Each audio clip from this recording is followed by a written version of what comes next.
Because Günther, the name Poeg, does that say something to you? Yes, the name or the company, or the founder of the company Poeg, Mr. Poeg. Poeg is a very, very famous company in Austria, located in Graz, in Styria, Steiermark. And they are not only famous for bikes and motorbikes, they're also famous for vehicles built for the military and motors, and also producing cross-country vehicles for Mercedes. Yes.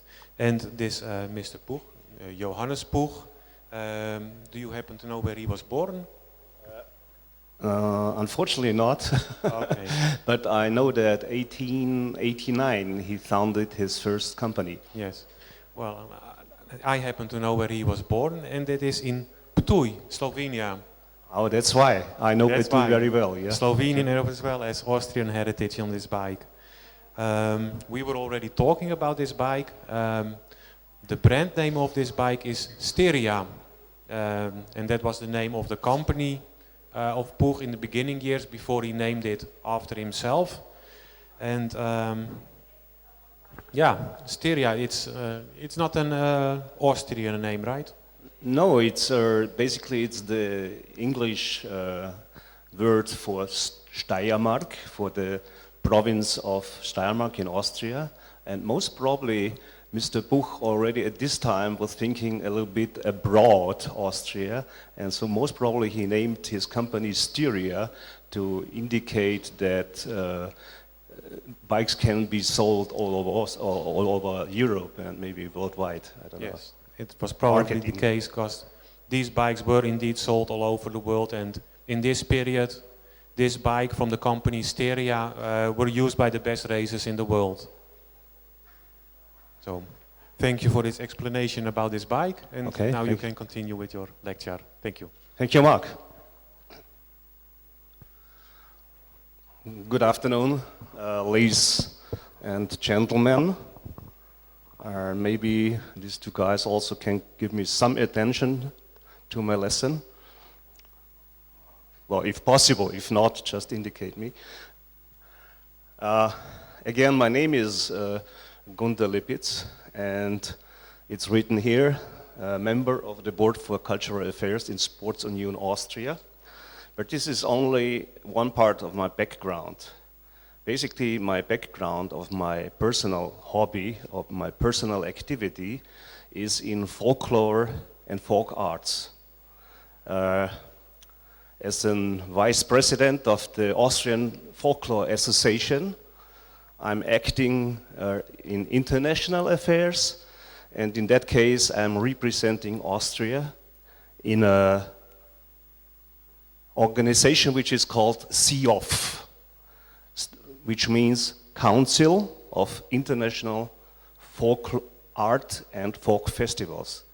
This is an international organization with 110 members all over the world, countries, and the COF is holding an associate membership to the UNESCO Third Commission, which is named Intangible Cultural Heritage. So this is my, let me say, the other part of my background. This is why I need to talk about culture, tradition, or culture. So don't worry, I'm not historic. I'm not a historian. I didn't study on a university. I did not make any sciences or something like this. I'm just talking out of my experience and of my personal experience. So let me start. First of all, maybe a few things or many things in my presentation you will have heard already in the morning or yesterday, because if we're talking about culture or if we're talking about tradition in sports, we cannot really say, okay, this is this way, this is this way. We will see later on, everything is going together, everything is influenced by another, so we cannot really divide. So whenever we talking about sports and traditions, values, whatever, we are almost talking about the same. So what I will try to do now in the next 10 minutes or maybe 15 minutes, I want to give you a little bit the link, the bridge between all these things. Again, it's impossible to be 100% in 20 minutes because people are studying 4 or 5 years at the university and they have not finished this task. Well, so let me start. Well, I did. What is sports? Well, I know you are experts. You know exactly what is sports. Me too? No? Yes? No? I don't know. I just want to talk a little bit about this to get a basic common understanding what we are talking here, what we are talking about here. So it's a very basic understanding. So let's start. By definition, and this is not, it's not my root, I took it from somewhere, it's a collective terms of all kind of move-oriented, or game-oriented, or competition-oriented activity of man. So you see, this means whenever we do activity with the body, with the brain, don't forget the brain, and it's not connected to survival, to survive in our life. As long as it is fun, it has something to do with sports. So that's, well, let me say, so this, you see, this is a wide area we are talking about. The English term for this sport originally means fun, pastime, that means not wasting time, but pastime, using time for fun, okay, and gaming. So sports, we know, may be exercised as an individual or as a team. 2 people together are already a team. 10, 11 people in football is a team, whatever. One of the most important things we should think about is sports are forming individuals. By exercising sports, we start to learn. We start to form our personality. We start to form our individuality. So that means it's a very important, important area of sports. You know, we are forming our individuals. At the end of the day, we are forming our society. In ancient time, and now I come to the history, for instance, in the Olympic Games, we heard in the morning, approximately 7, 8 century before Christ, you know, sport was focused on competition mostly. So that means, sorry. Oh, sorry. They need to have me in the picture. No problem. So that means, and whenever we're thinking about the history of sport, most probably we will start with this part, with the Olympic Games. But as I told you, I'm not an historic man, I didn't study, but I'm almost sure if we travel around the world, in some other areas, in some other cultures, we will also find something like Olympic Games. Well, I cannot tell you an example now because I didn't make any research on it, but I'm pretty much sure that this will happen. But later on, and now we come, later on in the later centuries, 1600, 1700, pastime, as we already talked, distraction, like let's say boring rich people were looking for something to do, okay, to waste their time. It was not waste, so they made distraction, and fun was the reason for sport. So you see, it changes from competition to leisure. And now we come to the root of our sports, what we mean today when we're talking about sports. And this was in the 18th century in England. They started to develop all these games, leisures and whatever. They started to organize. They started to organize into amateurism. That means people who didn't make the money out of sports. They made it still for fun, but they developed rules, they developed foundations, they developed clubs. Okay, and what is very important, on the other hand, they already started to develop and introduce professionalism. Okay? So this was basically the root of the modern sports today. And at the last sentence here on this slide, this is, for me, it's one of the most important things. What we need to take into account whenever we're discussing about tradition in sports. And this is, all kinds of sports are part of the society life. And therefore always influenced by historic, tradition, social, political and economic changes. That means whenever our society changes, we also have a change in sports too. Let me make a short graphic. I need to say sorry, it's not very nice, but I think it shows what it means. If we think about our society, which is the blue square, you know, our society is formed by many, many different areas. Okay, it's formed by economy. Of course, history. Well, politics. Politics means also different forms of nationalities, democratic, dictators, emperors. Now, all this are forming our society. Social is a very important part of our life.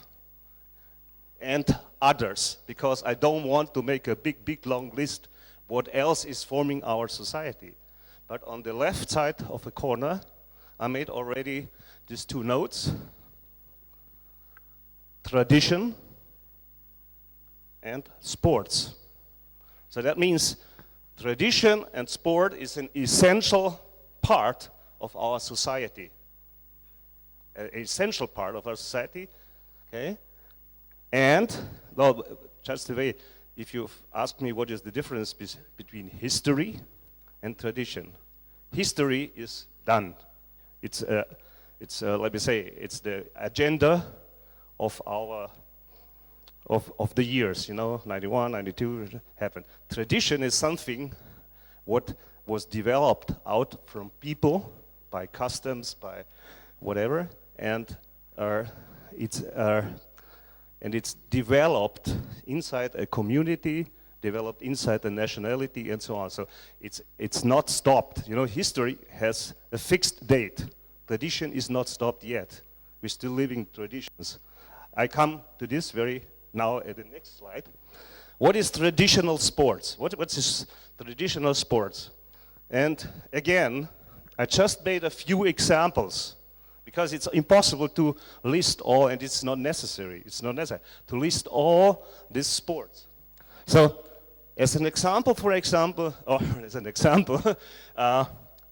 this is sumo wrestling. The sumo wrestling from Japan.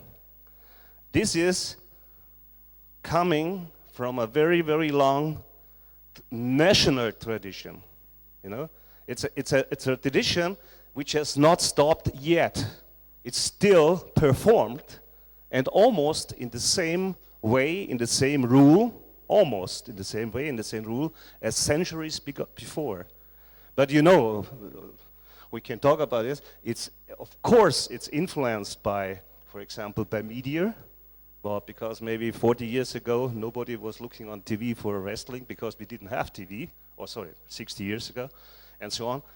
Of course, sumo now is also some professional sports, but somehow, or not only, it's really, the root of sumo wrestling is definitely out of tradition, of a national tradition. Another traditional sports event, for example, is if we are talking about rowing competition between Cambridge and Oxford. I think everybody knows about that. This is, the root of this is basically a community competition between two universities. You know, they were sitting together and said, okay, we are the best. No, we are the best. And then they said, okay, let's make a race. And then they make a race. And then a year after they said, oh, it's time for revenge. We want to show you that we, as a loser last year, we want to beat you today. So, and you see, it started to develop. It was re-evented every year, and now since more than 100 years, they are performing this traditional sport event. Why traditional? Because this regatta is not a world championship. It's not a competition open for everybody. It's just between these two teams, Cambridge and Oxford.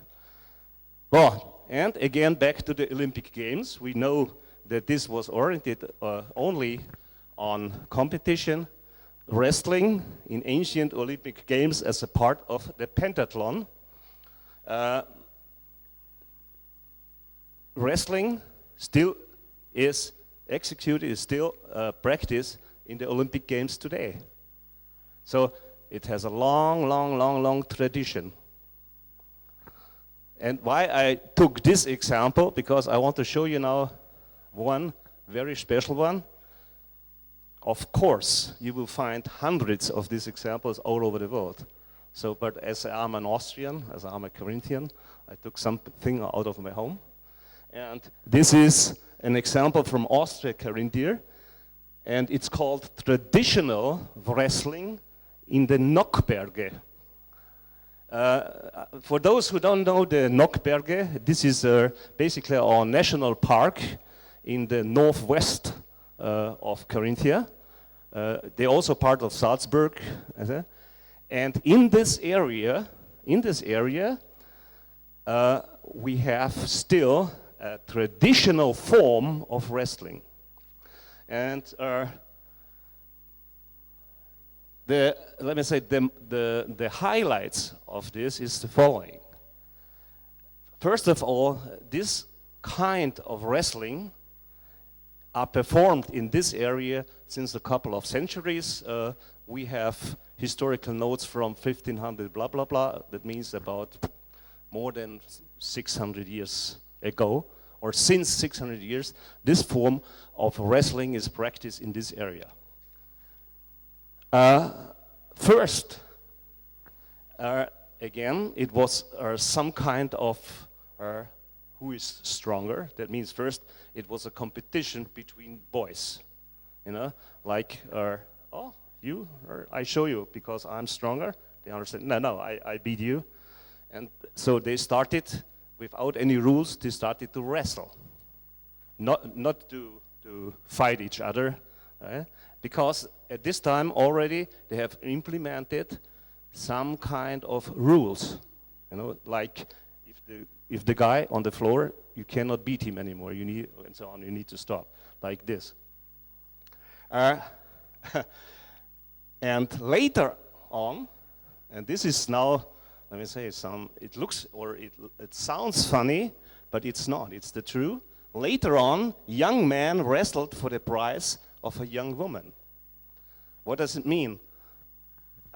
Every year, young women are willing to marry. Well, they have not been marked or something like that, but they verbally, but they have had the age, they have had the permission of the parents, whatever, and they verbally also said, yes, I want to marry.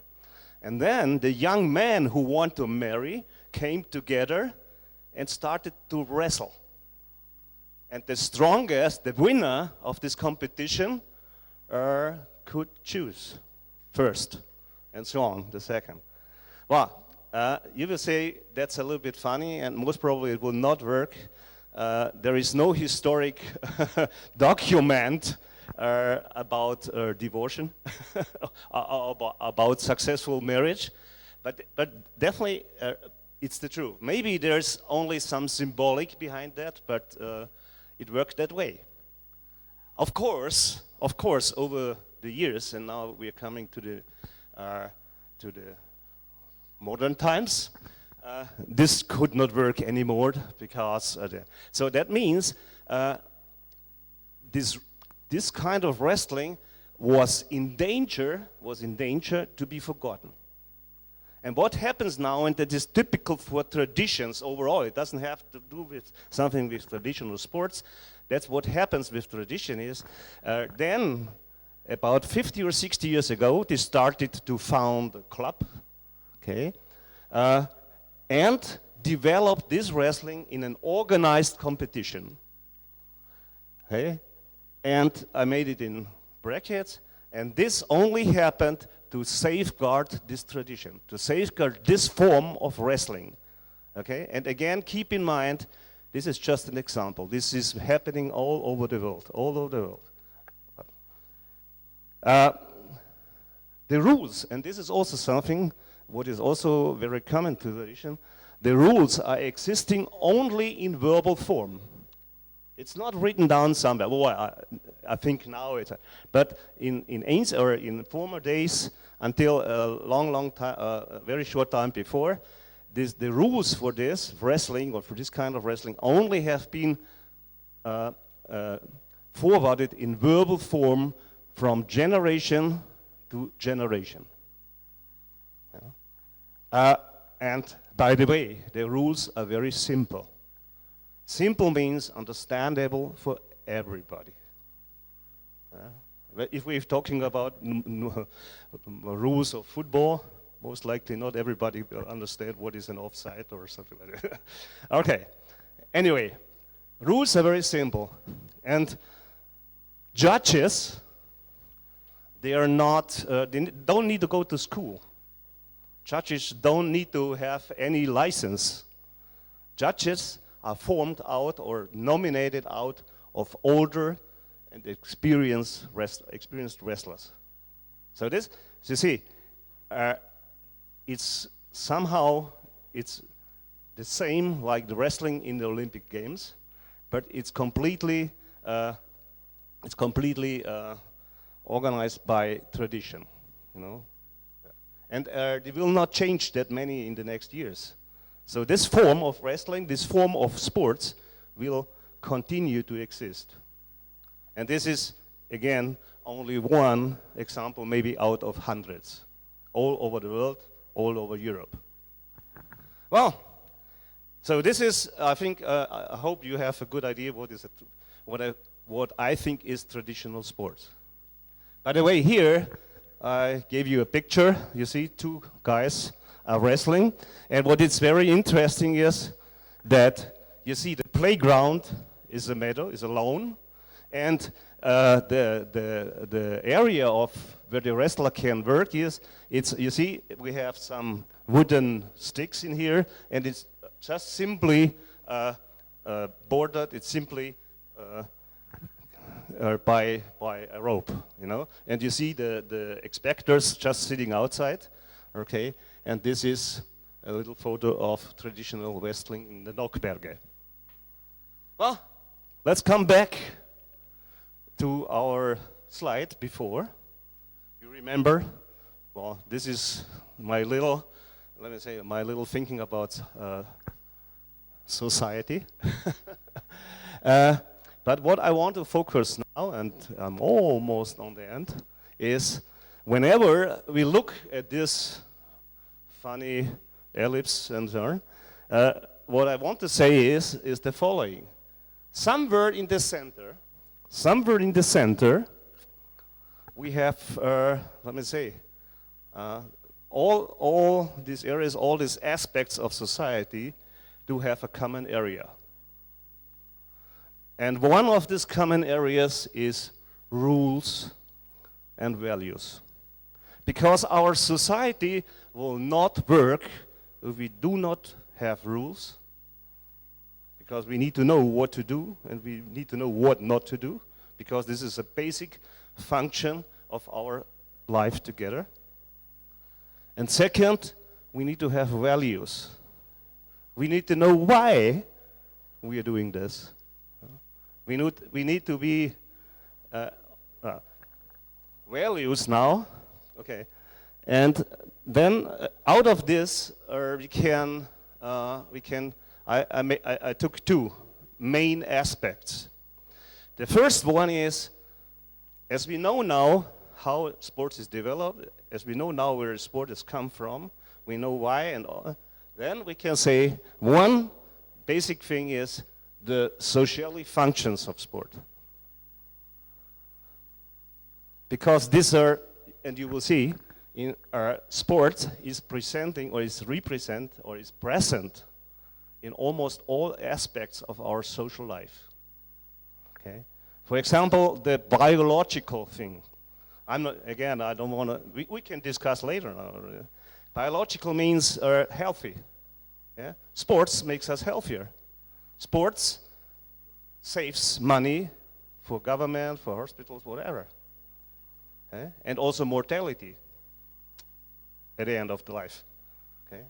Again, no need to go into details here. Political. Sports has a big influence in the politics, especially when you have elections, like now in Austria. All the politicians are coming to sport events because they know there are a lot of people, so they can make a lot of votes. It's not the only one, but political, sports politics. We have ministries for sports. We have ministries for culture, you know. So, social, of course, living together, values. Educational, sports. We all know the big problems, you know, with doing sports during education, during the school. Okay, we discussed yesterday a little bit. So it's educational. It has an educational part, sports. Okay. Economical, of course. Sports in our days is very, or in many times, is very oriented to economics. Money, professional sports, and so on. Okay. And also aesthetic. But if you have a nice body, if you do sports, you feel well, and so on. Well, again, it's not necessary to go into details, but so the other aspect, what I wanted to mention here is, and because, you know, I don't want to stay here for 1.5 hours getting you into sleep, okay, yeah, is values in sport. Because we saw before, values are very important for our society. So if values are important for our society, they are important for sports. Well, and basically we can say, well, I don't want to make it, but if we're talking about values in sports, it's fair play. And I do have, I listed here a little bit thinking about fair play values. Fair play, and this is, Daniela, you remember yesterday we were talking about school and parents? Gentlemen, ladies and gentlemen, and this is I think one of the most important things we need to take into account when we are talking about fair play, when we are talking about values. Values and fair play is not only for sportsmen and sportswomen who are performing the sport. Fair play means also that instructors and functionaries need to practice fair play. Journalists, Mark, judges, and last but not least, parents. We know already that this is one of the biggest issues, okay? Parents in sports, and fair play is something almost incompatible. Fair play has many phases. We cannot say this is fair play, this is fair play. It's depending on the situation. It's depending on what kind competition we do. Or even fair play has a different phase if we're just thinking about fun sports. It has many phases, so it's very hard to define definitely what is fair play, because it may change from time to time. Fair play is more than respecting rules. There's one example which is, I think, very famous, maybe, I don't know, again, as I'm Austrian. Maybe you remember about 2 years ago, there was a biathlon race, woman biathlon race in Germany. And the Austrian athletes, it was Lisa Maria Theresa Hauser, she hit a German competitor. And in that accident, the stick of the German competitor broke. And Lisa stopped and gave her stick. And so the German competitor can proceed, and she was running with one stick after a while, and then she get another one. And this was, also in the TV and a lot of discussion, and she was honored for this fair play. So you see, it's more than keeping rules, because she didn't need to do that, but she did it. She did it. And this brings me, fair play need a role model. We need role models to show people, to show our people what is fair play. This is a very important part. Together, even we are competing. What I mean with that is, we can compete, but after competition, let's go for a beer. Or, sorry, no alcohol here in this. Spritz. Learning to lose to be a winner. Or when you are learning to lose, you be a winner at the end of the day. And last but not least, the one who plays fair is not an idiot. He's not an idiot. So I hope I didn't bore you. At the end of this presentation, I want to give you something to think. If we have no tradition, if we have no history, if we have no identity, we will have no future. Because then we are only living now. We are not living last. Okay, so keep in mind that. I really say thank you for your attention, spending your time